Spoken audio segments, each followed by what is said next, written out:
Hello, this is our lesson on how to make a scatter plot on our calculator and how to describe them. So if you want to pause this and enter the numbers into your calculator, that would be great.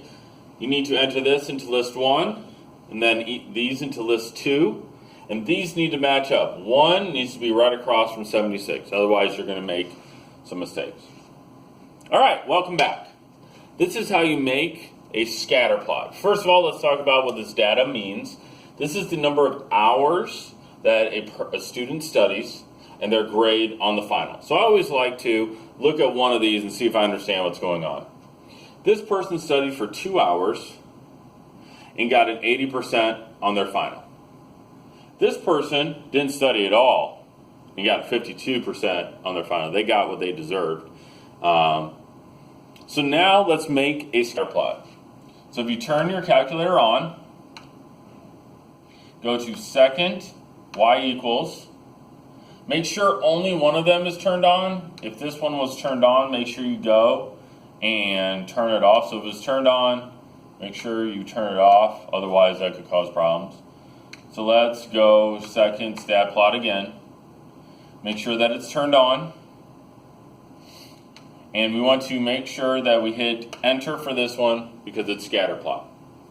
Now here it probably has for you list 1, list 2, which is what you want, because that's probably where you put your numbers. So list 1, list 2. So it should look like this. Hit graph. I can't see anything, but we know from chapter number 1 we're supposed to hit zoom 9. So this is our graph. The axis, if you were going to sketch this on paper, would be this is the number of hours studied and your grade on the final. As you can see, this is the person that didn't study at all and got a 52%. If you want to go along these, you can hit trace, and then you should be able to move. It can sometimes be annoying, but you should be able to move over there, but maybe not. You just keep moving around if you hit across, and you can see, hey, there's our person who got a 0, and got a 52, or studied for 0 hours and got 52 on the final. Anyways, how do we describe this? Number 1, is it a line or not a line? Could I draw a line between here and it'd be pretty close? I think so. We got one that's not quite there, but everything else is pretty good.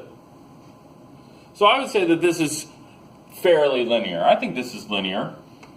Next is the association. Association, you have 2 choices.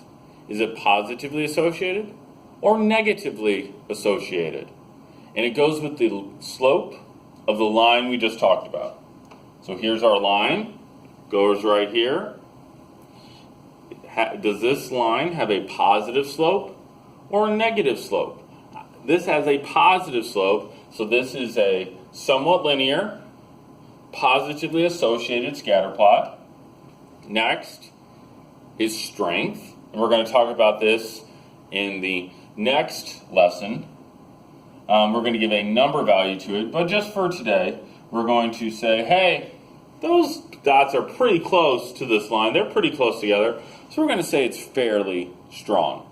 So this is a fairly strong, linear, positively associated graph.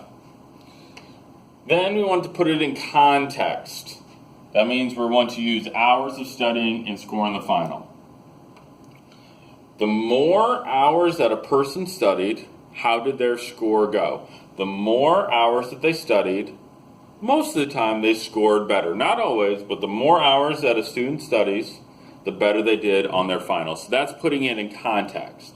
The more hours that a person studied, the better they did on their final.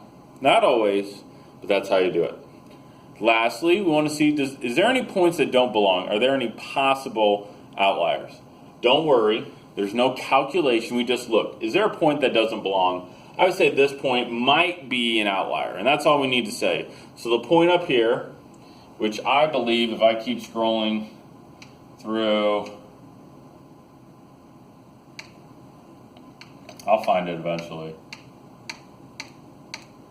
There it is. A person studied for only 1 hour but scored 130 on the final. That might be a possible outlier. This person's like a super genius. He studied for a little bit and he got an awesome grade. That might be an outlier, so we would want to mention that. I think that's all I have for describing a scatter plot. I have a small little picture you could look at. This is the how cute a pet is. This is how not cute a pet is. This is how easy it is to manage and how not easy it is to manage. So you look at that, and that is the end of our first lesson.